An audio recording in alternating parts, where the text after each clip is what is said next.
global governance versus nationalism. Question here from Phil Dennis. How do we get people, governments to relinquish power? Is that it's actually the text is there so big I can't even read the full question, but is that a necessity? Is it going to take war to get there? Sorry, Phil, I mangled your question, but I blame the text right here.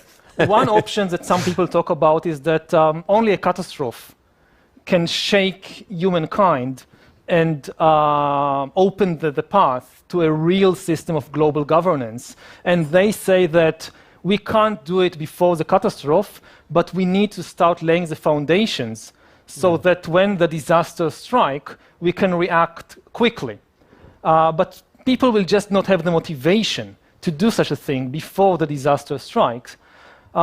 Another thing that I would emphasize is that anybody who is really interested in global governance should always make it very, very clear that it doesn't replace or abolish local identities and communities, that it should come both at the same, it should be part of a single package. So this is really, I want to hear more on this, because the very words global governance are almost the epitome of evil in the mindset of a lot of people on the alt-right right now. You know, it just seems scary, remote, distant, and it has let them down. And so globalists, global governance, no, go away. And many view the election as the ultimate sort of poke in the eye to anyone who believes in that. So how do we change the narrative so that it doesn't seem so scary and remote? Build more on this idea of it being compatible with local identity, local communities. I think we should start really with the biological realities of Homo sapiens. And biology tells us two things about Homo sapiens which are very relevant to this issue. First of all, that we are completely dependent on the ecological system around us, and that today we are talking about a global system. You cannot escape that. And at the same time, biology tells us about Homo sapiens that we are social animals, but that we are social on a very, very local level. It's just a simple fact of humanity that we cannot have intimate familiarity with more than about 150 individuals.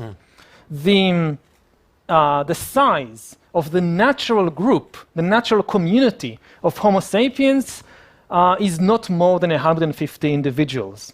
And everything beyond that is really based on all kinds of imaginary stories and large-scale institutions. And I think that we can find a way, again, based on a biological understanding of our species, to weave the two together and to understand that today, in the 21st century, we need both the global level and the local community. And I would go even further than that and say that it starts with the body itself. The feelings that people today have of alienation and loneliness and not finding their place in the world, I would think that the chief problem is not global capitalism. The chief problem is that over the last 100 years, people have been becoming disembodied, have been distancing themselves from their body. As a hunter-gatherer or even as a peasant, to survive, you need to be constantly in touch with your body and with your senses every moment. If you go to the forest to look for mushrooms and you don't pay attention to what you hear, to what you smell, to what you taste, you're dead.